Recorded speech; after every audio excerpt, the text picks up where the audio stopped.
Mga kapatid, kumusta kayo? Ito po si Nico Fabian, nandito po sa programa natin Nick Talk, The Real Talk with Nico. And today it's Wednesday, September 10 na tayo po. Dito sa Kota Kinabalu, Sabah is Malaysia. We are experiencing not too heavy downpour po. Cool ang temperature namin dito po when it comes to the weather condition. Kasi kanina, nag-start na po ang ulan dito. It is raining. And we are not experiencing a heavy downpour. Tamang-tama lang po. And of course, today, sa ngayon po, 6 something na, or almost 6. We are expecting, mag-umpisa na po ang heavy traffic natin po sa mga main streets natin dito sa Kota Kinabalu City. And of course, nandito po tayo to give you ang mga latest developments natin po tungkol sa mga updates sa Pilipinas. Especially what is happening po dyan sa Pilipinas, ang political scenario natin. What is happening sa Philippines po? Magulo. Magulo po. Para sa akin po, magulo talaga ang Pilipinas ngayon. And let's hope that this conflict, problems that we are facing po will be addressed immediately po, and it will be a thing of the past. Kaya nga, if we are not going to solve this problem, siguro po ang mga hardship that we are facing po will prolong. Dapat lang po, hintuin na natin itong problema natin, find the best solution, long-term solution, hindi lang sabihin natin na short-term solutions. We need long-term solutions po. But very important po, first thing first, we have to preserve, protect our political stability po. Importante because what is happening now dyan sa Pilipinas, medyo may problema tayo sa political scenario sa Pilipinas.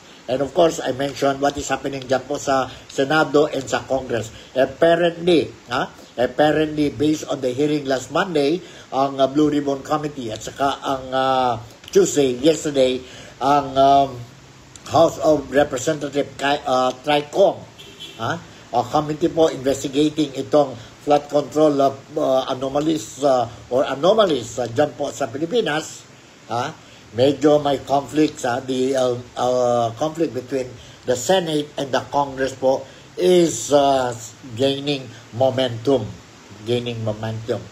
And if this will not stop, then it will be to the disadvantage not only sa mga politicians but also sa Pilipinas po, the entire Philippine nation po.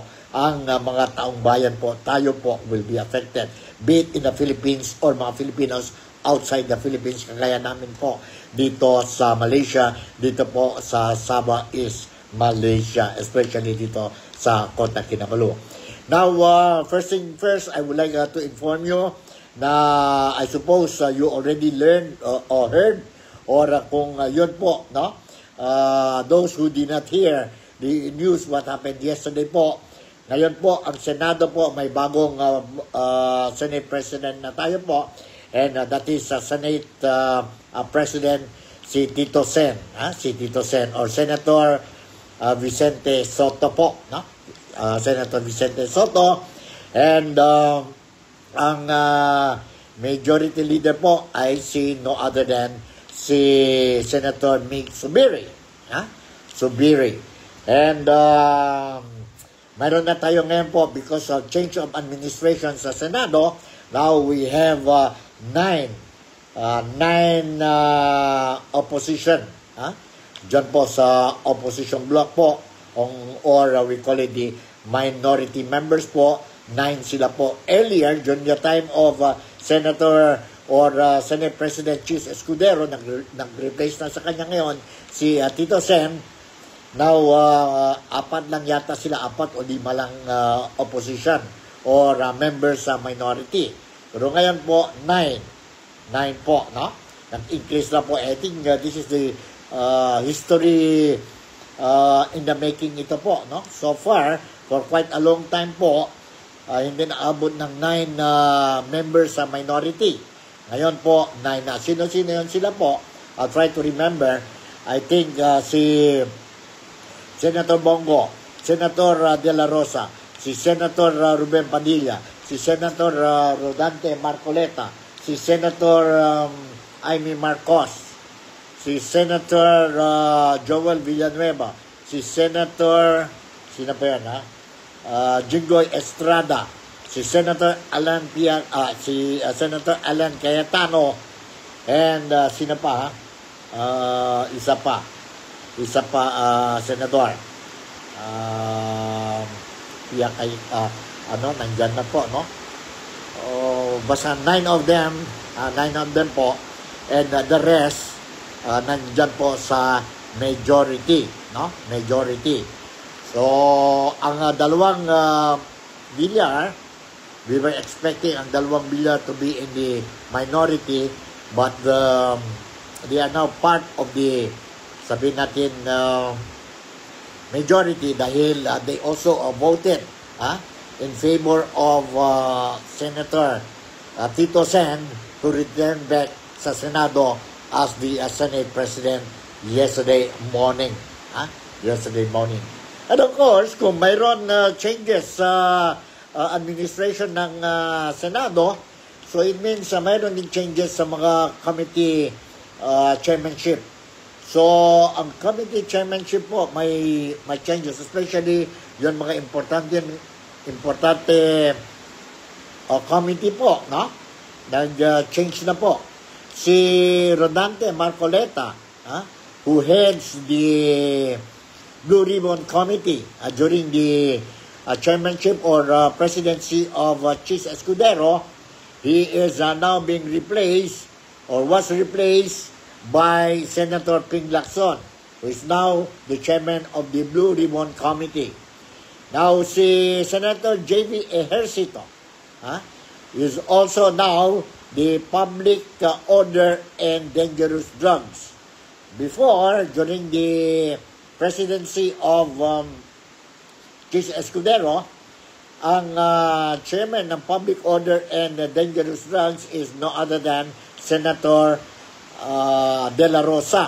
Now he's being replaced by Senator J.V. Ejercito. Now, on the Committee on Labor, Employment, and Human Resources Development, ang chairman ngayon po ay si Senator Raffy Tulfo. While si Senator Loren Legarda is now heading ang Committee of Higher Technical and Vocational Education, National Defense and Security, Peace, Unification and Reconciliation, while si Senator Brisa Hontiveros is heading ang committee ng Health Committee po dyan sa Senado. Yon po, no? Ang important na committee dyan po sa Senado, mayroon tayo mga bagong, sabihin natin, bagong chairman. Alright, to start with our news article, itong NikTalk, The Real Talk with Nico, later on, I will focus on what happened dyan po sa Senate hearing po, kanina, or ongoing pa hanggang ngayon, no? Ang Senate plenary session po, ongoing pa hanggang ngayon, medyo nagulo-gulo sila po dahil what happened dyan po sa House of Representatives yesterday, wherein ang Congress, ang TRICOM committee members po, no, approved, no, ang request ni former assistant district engineer dyan po sa Bulacan, involved heavily dito po sa flood control project anomalies, si Engineer Brace Hernandez po, no? Wherein he requested, before revealing the names of the two senators implicated sa anomalies po ng flood control projects, he requested that he will not be returned back to the Senate because si Hernandez po, on Monday, he was cited by contempt. Cited the contempt dyan po sa Senado during the Blue Ribbon hearing for not telling the truth. So, ngayon po,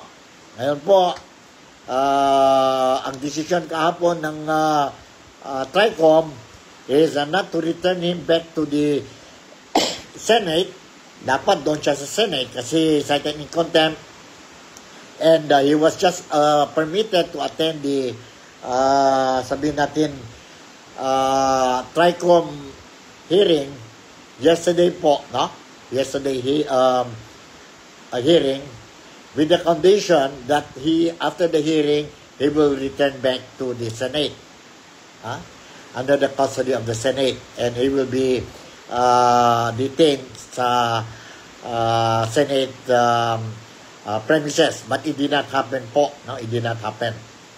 So medyo some of the senators po during the plenary session kanina na they question itong decision ng bagong Senate President, si Senate o si President Tito Sen. Si President Tito Sen. But anyway, before giving you that clippings, video clips po and other detalles, I would like to read you an article po regarding itong Senado natin po, no? And I got this news article dyan po sa Philstar. It is a legit and mainstream media po dyan sa Pilipinas. The heading of the sabihin natin news article is "A Senate Under Fire Awaits Tito Sotto." Alright? Nandito po. Let me read you this article. I'll make it fast lang po, no? Okay, nandito na po. The controversy is nothing. The controversy is nothing new to the Senate, but as a public tensions over massive corruption continue to rise, newly seated Senate President Tito Sotto has his work cut out for him. On Monday, Senator Chis Escudero was ousted from the Senate's top pot. In a media interview, Sotto reasoned that all of the accusations that were thrown to each senator reflected on the entirety of the Senate. While Sotto is a veteran lawmaker, he returns to the Senate President during a complicated time. Corruption has become people's top concern as more and more budget anomalies and ghost projects are unveiled. Most of us look at the Senate as a losing battle. It was like all of the allegations being thrown at us, the whole Senate was being hit. We all wanted to preserve the integrity of the Senate, Sotto said in a mix of English and Filipino during an interview.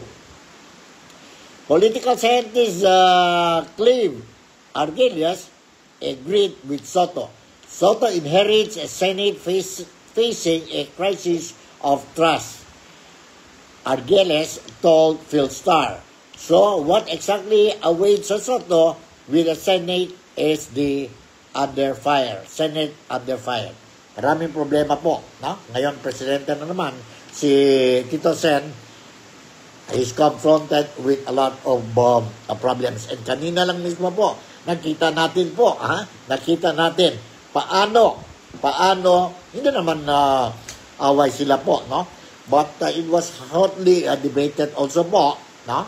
Sa Senado tungkol itong desisyon ni Senate President Tito Sotto when he agreed the request of Speaker Romualdez, Speaker ng House of Representatives, that itong si Hernandez will not be returned back to the Senate, instead some other place. And Tito Sen, or the President, Senate President Sotto, agreed to the request of Speaker Romualdez, provided that Hernandez will not be detained sa House of Representatives. Instead, he will be, the custody will be given to the Philippine National Police. And that was the reason why Hernandez, last night, nandyan na po siya sa kustodiya ng Philippine National Police. instead, it should be staying the night yesterday sa custody ng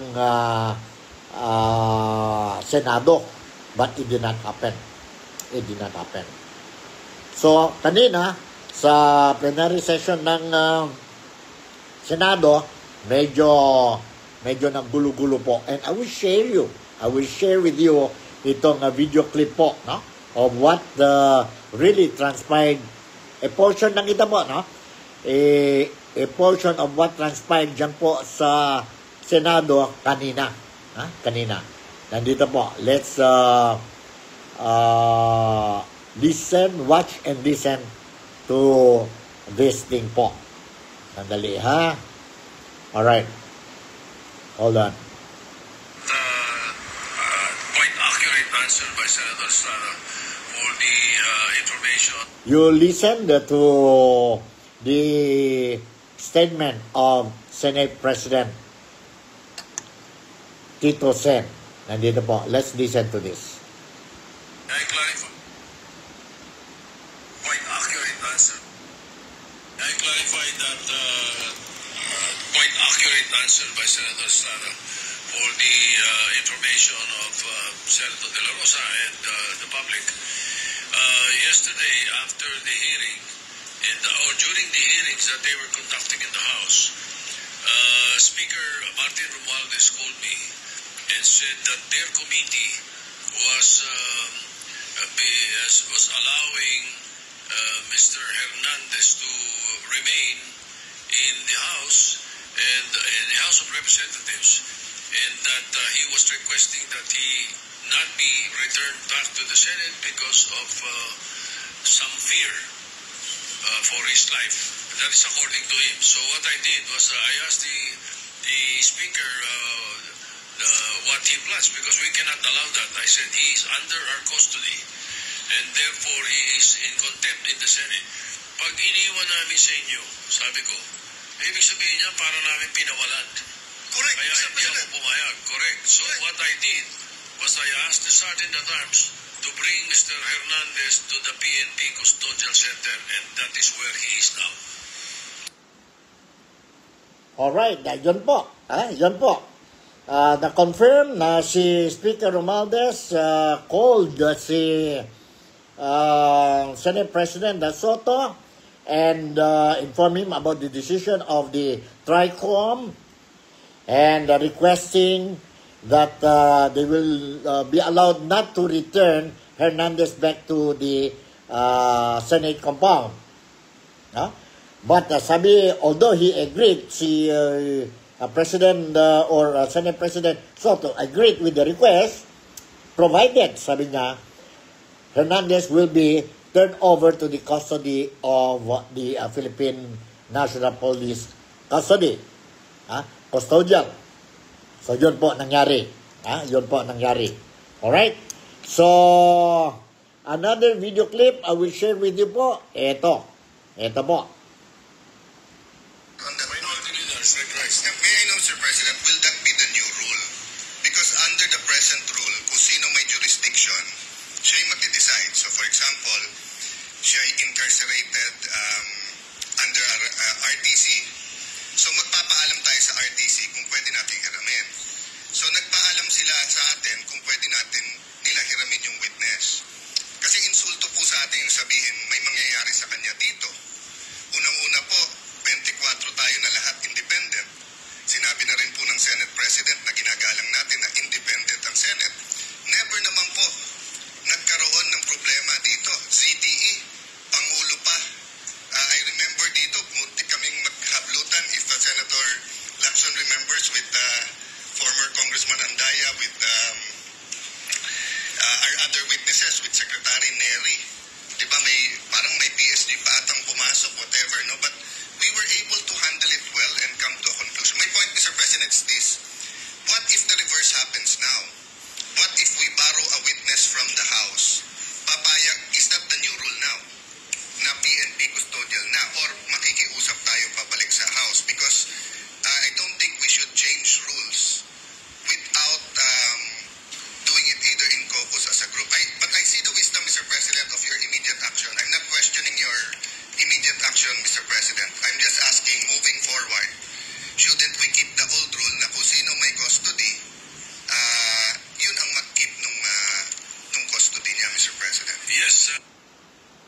Alright, narinig natin po ang side ni Senator Alan Cayetano po, no?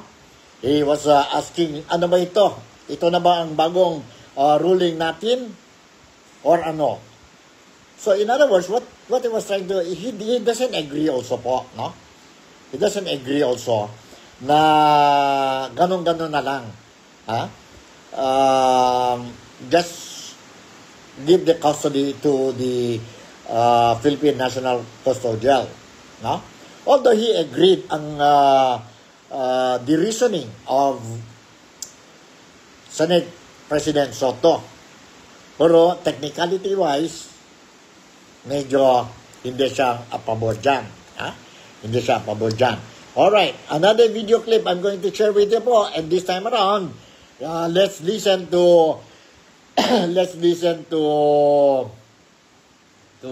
sandali, sino ito? Let's listen to Senator Rodante Marcoleta. Marcoleta ba or As we speak, the jurisdiction of the person of hold on, si ano muna tayo? Sandali lang ito mo. Si Senator Bato de la Rosa. 14 seconds lang ito. Sandali po. as we speak, the jurisdiction of the person of President Hernandez belongs to the Senate. Yes, and that's why we can call him here anytime we need him. Thank you, Mr. President. Yeah.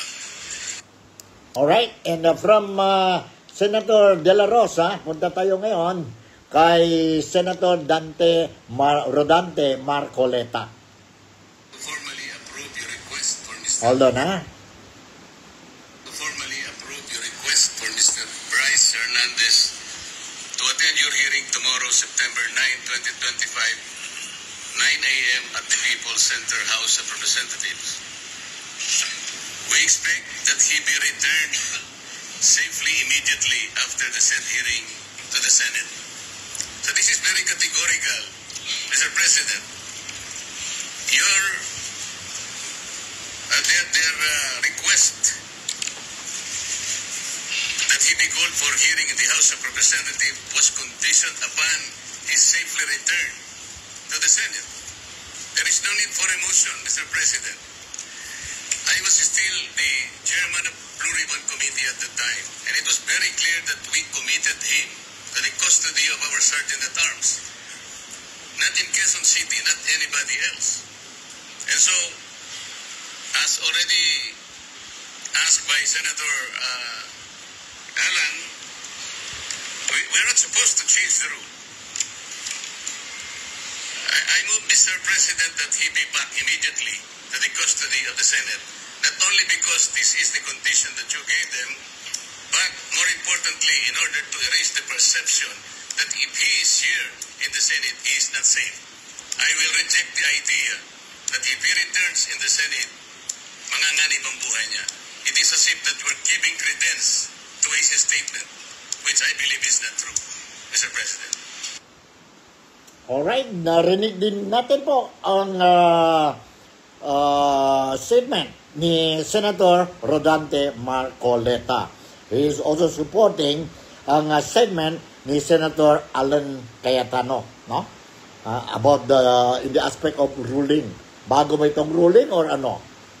And he wants itong si Hernandez, Engineer Hernandez, Bryce Hernandez, who is deeply involved dito po sa kalukuhan, sabihin natin, kalukuhan, anomalya, sa mga ghost projects, sa mga ghost project dyan po sa Bulacan.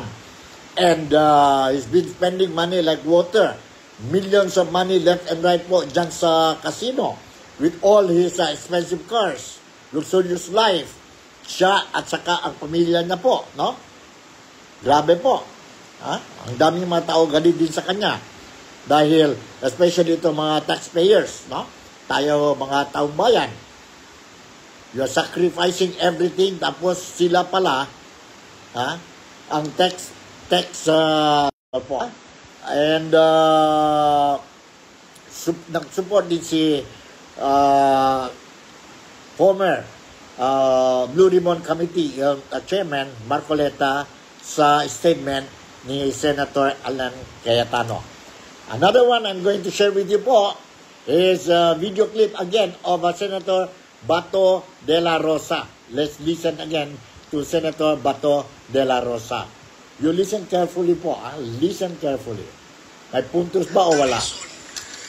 Why the Speaker requested for Bryce Hernandez to be detained not in the Senate because for fear of being influenced by anybody or any member of the Senate. Alam mo, Mr. President, Colonel Grijaldo nag-testify dito sa ating committee about the wrongdoings of the members of the Quadcom. Nagsumbong siya dito, Mr. President.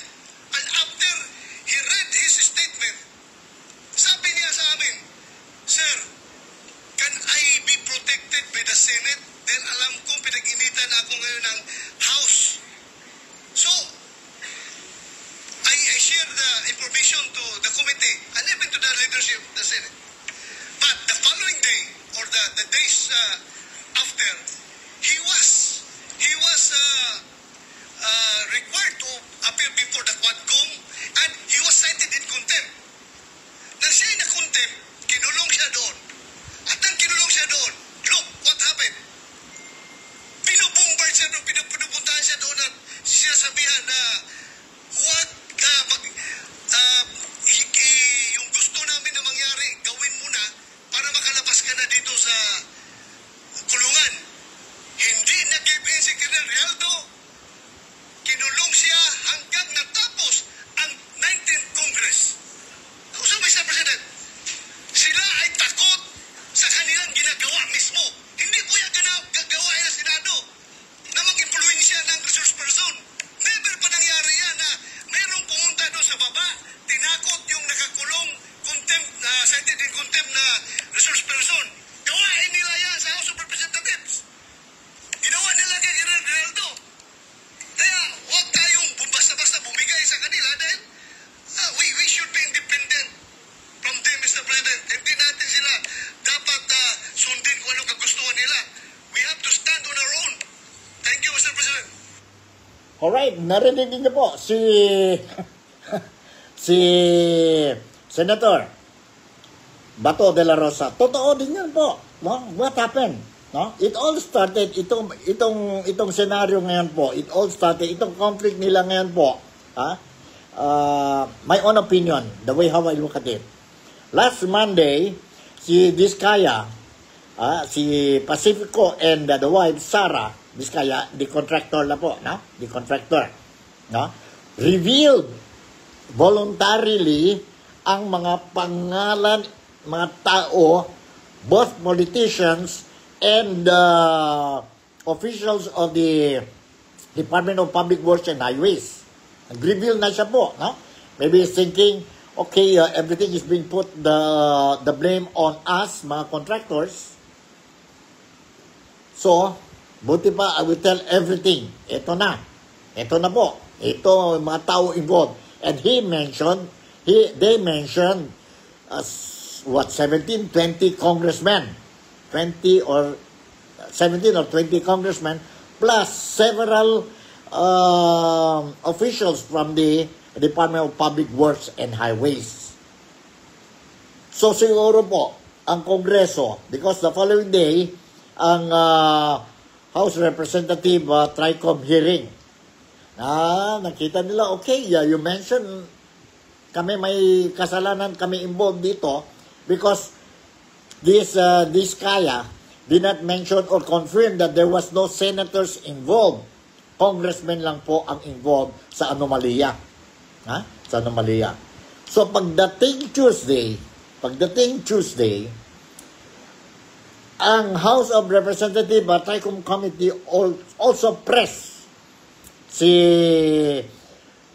one of the individuals or person who played a very, very vital role sa flood control project anomalies, and it is the Assistant District Engineer of Bulacan, si Bryce Hernandez po, no? he also came out with names. And this time around, he did not mention about congressmen, but he mentioned that there are senators also benefited dito po sa anomalya, hindi anomalies. And who are those senators? The senators are Senator Jinggoy Estrada and Senator Joel Villanueva. He mentioned that there is something to do si Jinggoy Estrada in this 350 million flood control projects dyan sa Bulacan. And at the same time, Senator Joel Villanueva, who is also from Bulacan, this Hernandez also confirmed or claimed or alleged that Senator Joel Villanueva has something to do with the flood control project dyan po sa Bulacan worth 600 million pesos. Both Estrada and Villanueva vehemently, outrightly denied the allegation. In fact, Estrada, since yesterday, even today, when interviewed by some mainstream media po dyan sa Pilipinas, he is even challenging itong si Hernandez for a lie detector test and show proof that they are involved or he is involved, si Estrada. Estrada said, I'm very vulnerable because of the previous allegations or cases filed against him, which both cases of plunder and plunder and another case po, involving money, both were acquitted. Acquitted. That's why he can run as a senator again. He ran as a senator again. Now, Villanueva also said, Senator Villanueva also said vehemently, outrightly denied the allegations and show proof. Ganon po nangyari. Although itong si Diskaya, the one who named several congressmen involved in these anomalous transactions, including officials coming from the Department of Public Works and Highways,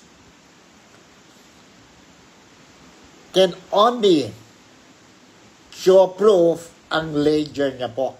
But when you go to the court, that ledger is not a strong evidence. Mahina talaga yun po.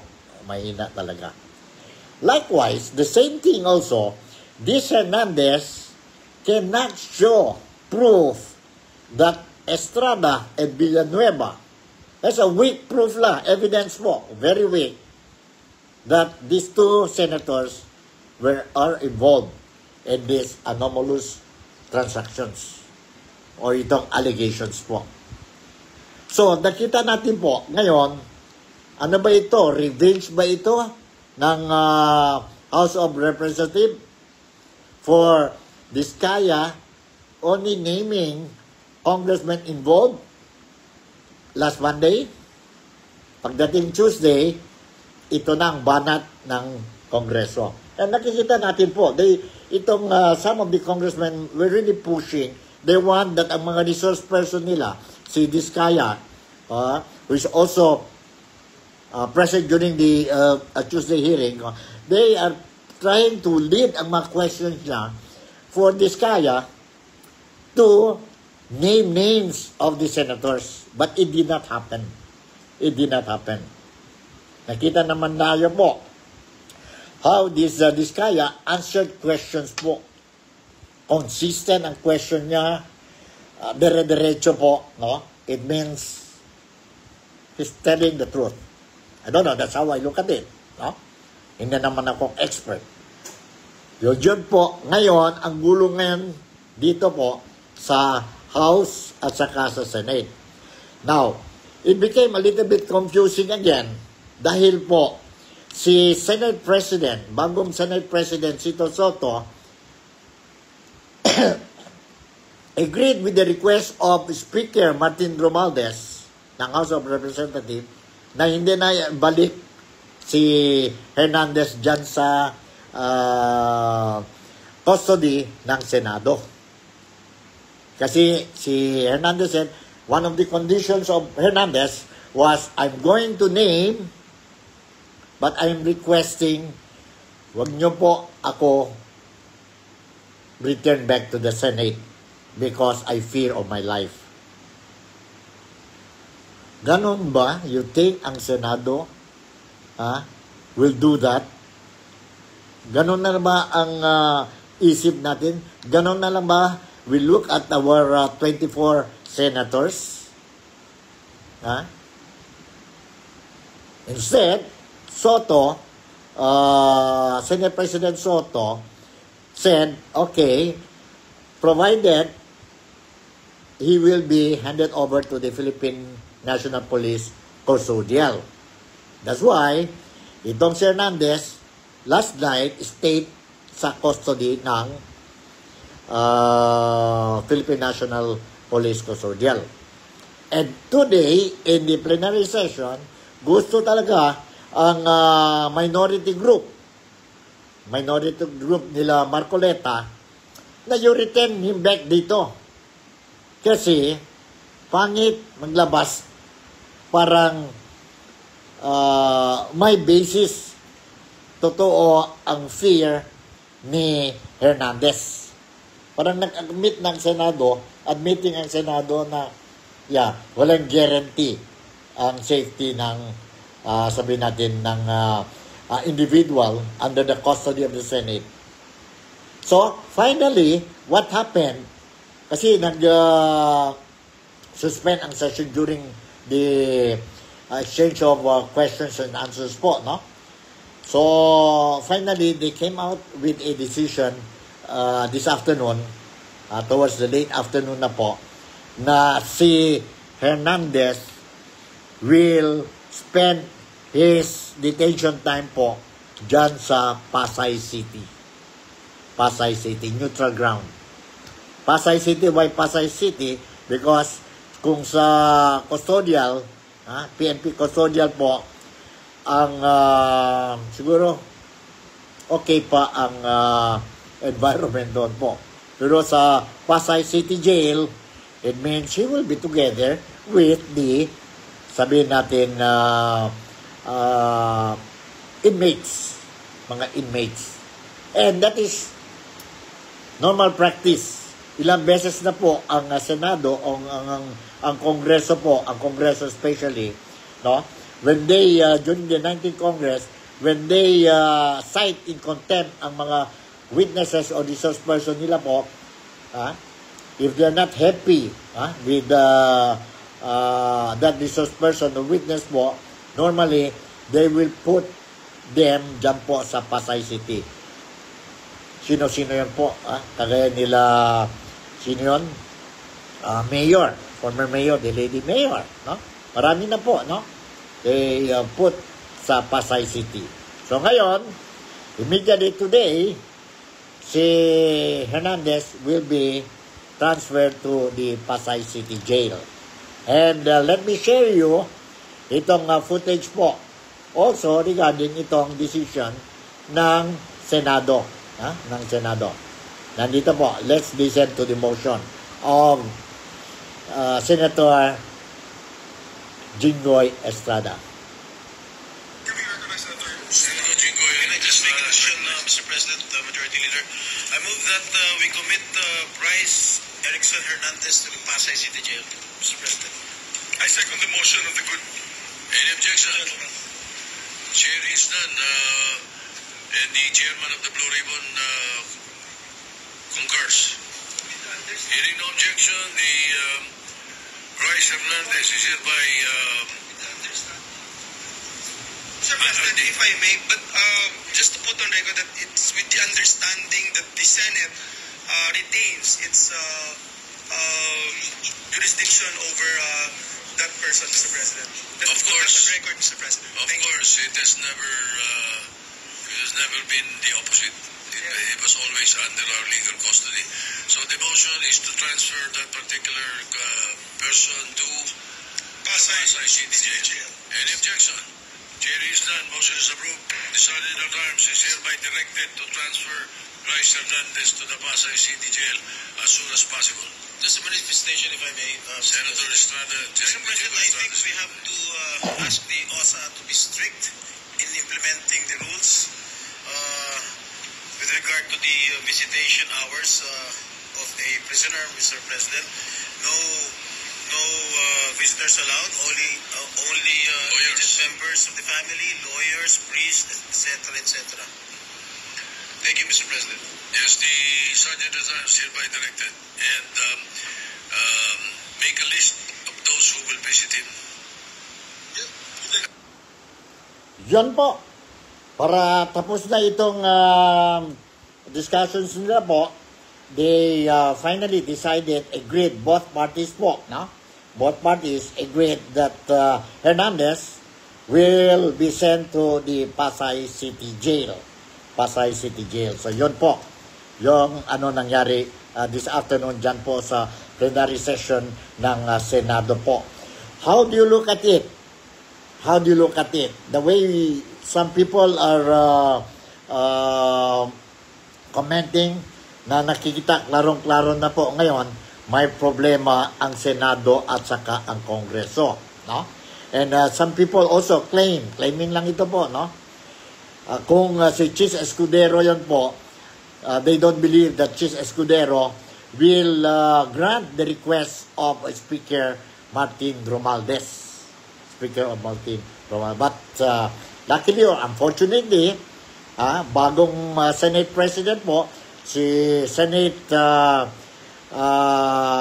President Vicente Soto, and yeah, for me also, I look at it, may puntos din siya po, no? Neutral ground na lang po, para walang gulo. Neutral ground na lang po. So, ngayon, everybody agreed, sa Pasay siya. Walang special treatment kung sa Pasay City Jail siya po. So let's see. And of course, the new chairman of the Blue Ribbon Committee, si Senator Ping Lacson, according to him, tuloy po ang schedule ng Blue Ribbon Committee po next week. Was it September 16, ma? 16? I will confirm it to you in my next program po, no? And we will continue to monitor itong mga events dyan po sa Pilipinas regarding itong issue. But so far, nakikita natin po, we will be expecting bashers left and right po, no? Left and right. And we will see what will happen in these coming few days. And may cooling time pa sila po, no? Cooling time pa yun hanggang Sunday. Sunday and then Monday. Is it Monday or Tuesday ang session? Siguro mag-iba ang temperature ng ulo both from the Congress and ang Senado po, no? And Senado. And sana lang po, tapusin na natin ito po. Tapusin na natin itong problema natin po. Because apparently, what is how things are moving, delikado ito po, no? Ang Kongreso at saka ang Congress, should there be any crisis between these two very important bodies po ng gobyerno, mahirap na. Mahirap na talaga po. And kung it might spark other serious problems, no? It might trigger. Who knows? Baka it will be it will trigger, either it will diffuse ang sabihin natin ang conflict, or it will trigger people's power po, which I don't think so. We are ready for this po. But nakikita natin po because of what is happening now, what is happening now, some were saying si Tito Soto will make sure that Ngayon siya ang presidente, may maghahaka-haka yun po, no? Tito Soto will revive itong impeachment trial ni Inday Sara Duterte. Definitely not. Yun po ang assurance ni Senate President Vicente Soto po today. Sabi niya, itong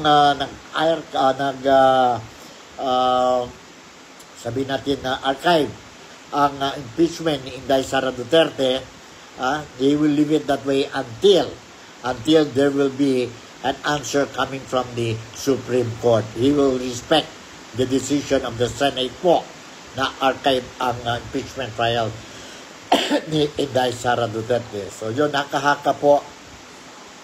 Wala yun po. There is no truth in it. There is no truth in it. So, alright, siguro hanggang dito na lang po ang programa natin, Nico, The Real Talk with Nico.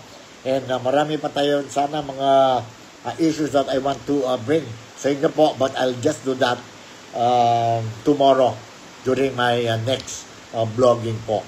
In the meantime, I hope maski paano I managed to entertain sa inyong lahat, ang mga kapatid ko, mga kaibigan ko, mga kababayan ko po dito sa Malaysia, doon po sa Pilipinas, at saka ang mga fellow overseas Filipino workers natin po sa iba-ibang parte sa mundo. So with this, I would like to say once again, thank you very much for making me a part of your day today. Malaysia, Sabah, the Philippines, God bless us all. Take care of yourself. I love you and bye.